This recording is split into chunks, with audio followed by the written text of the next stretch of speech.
3 jours pour une famille, c'est loin d'être à la hauteur de ce qui est attendu par la population.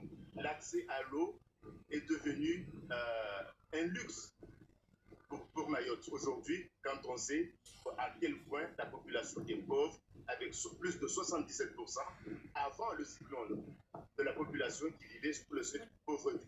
Donc aujourd'hui, on ne peut pas et on ne sait pas comment on peut chiffrer ces personnes-là.